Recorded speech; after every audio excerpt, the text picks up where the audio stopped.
And let's move to Scoot now, because I think that Scoot deserves an awful lot of praise for this game. Scoot did his best Kermit Wiltz impression in this thing. Like, he was out here, he was talking an immense amount of trash, it looked like, from the opening tip. As soon as he hit that like little pull up in the mid-range area for the first bucket of the game, like he was in. Like, he was into it and was ready to go, and he was always going to be hyper engaged. This is this is who Scoot Henderson is. This is what he does, right? He is super competitive. He's an incredible athlete. He is awesome. He's such a great player. I love Scoot Henderson so much.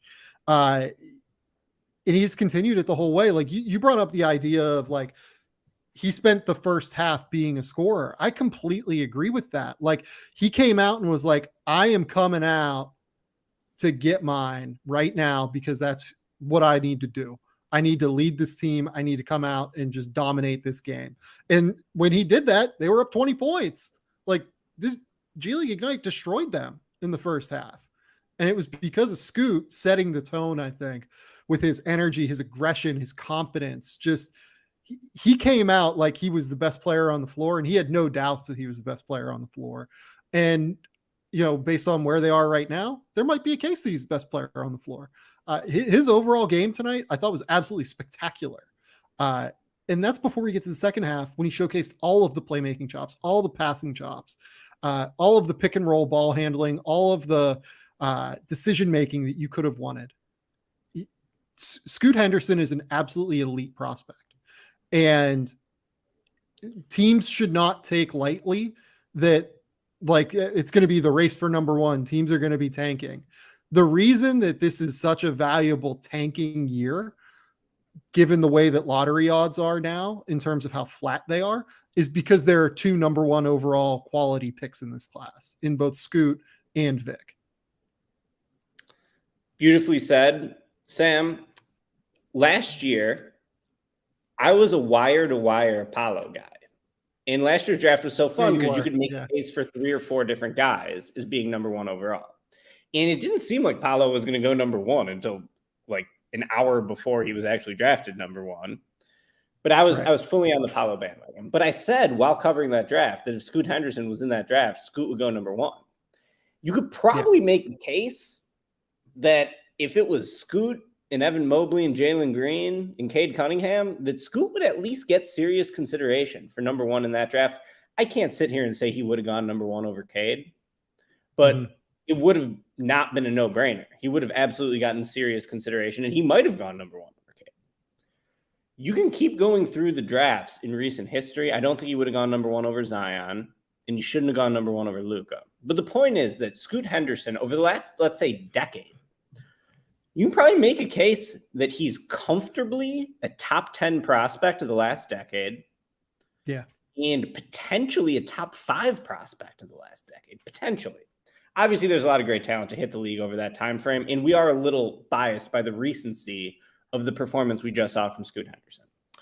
But what I was so impressed with by Scoot, first of all, just such immense core strength and so much power for that body. Like, there's one thing to be like athletic and be able to attack the rim, but like he also has such a great center of gravity for a small guy that like he's going to be knocking guys off their spots, trying to challenge them at the rim quite often in the NBA. And he really already seems to have a grown man's body. I know Wembanyama got him on one, but like if you just keep running that sequence back again and again, there's going to be times when Scoot like gets into his body and can move him because he's that strong and he's that fast and that explosive when he gets downhill. I was very impressed with the shooting and with the playmaking in the second half. That was my big question with Scoot, and it's something that, you know, basically everyone's repeated who's watched him play.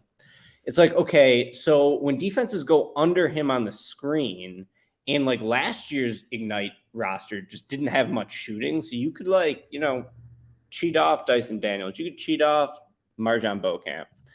Okay, well, now you're just playing in packed paint with a 6'2" guy. And even if you're super talented, it's just hard to win in those situations, right? And that's why I was so impressed with the shooting progression we saw out of Scoot today and what is his season debut of year 2 at the Ignite. Again, amazing elevation on his jump shots from the mid-range. So he's going to play bigger than that height, even as a pull-up shooter, because he's got long arms. What is he, a 6'8", 6'9" wingspan guy? And he gets quite a bit of lift on his on his pull-up shot attempts. And then the 3-point shot too, just like looked so much more comfortable than last season for Scoot. So, and then I was impressed with the playmaking too. Like, I don't know what his assist rate was last year off the top of my head, but I do know he averaged under 4 assists a game for the Ignite. Yeah. Now, I do think part of that was that the roster construction didn't do him any favors. There was just no shooting on that Ignite squad. And Jason Hart just deserves a huge round of applause for, I think, putting together a much better veteran roster than what they had last year with Dawkins, with John Jenkins, who was on fire tonight. You got some guys who can legitimately space the floor and guys who opposing defenses have to pay attention to. And that's really how you maximize someone with Scoot's skill set, because this is just your prototypical attacking downhill guard. And now at this age and at this stage, when he can already show that he can beat an under in a pick and roll, to me, that is really impressive. And I thought Scoot was phenomenal in this game. He would be a worthy number 1 overall pick, whether he went number 1 or not, in like any draft, basically. And to see him rise to the occasion as well when Wembanyama was so phenomenal, I think you got to love the mindset, you got to love the intensity, the attitude, and the intangibles from Scoot Henderson just as much as you love the physical ability.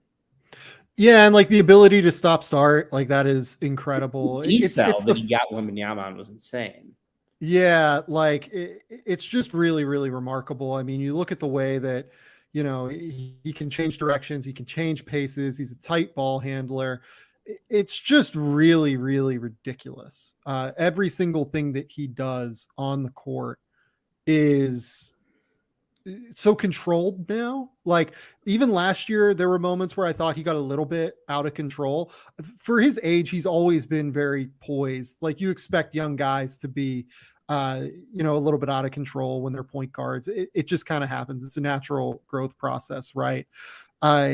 He's always been a little bit more poised, but this was different. Like this was, I've shown up. I know I'm that dude. I'm coming out here. And I'm taking, like, it felt like in this game, he was like, I am taking your spot. Like, Vic, I am coming out here to take your spot as the number 1 overall pick. He wants it, and he's super competitive. He very well could have a better career than Vic. Like, I think that's a real outcome here.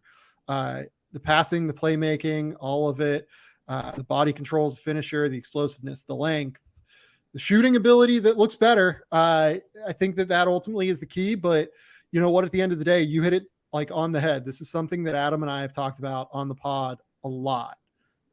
He just needs to be able to beat an under so that teams can't just go under his ball screen by 6 feet, right? If he does that and keeps them honest in that way, it's going to be enough. I think it will be enough for him to work.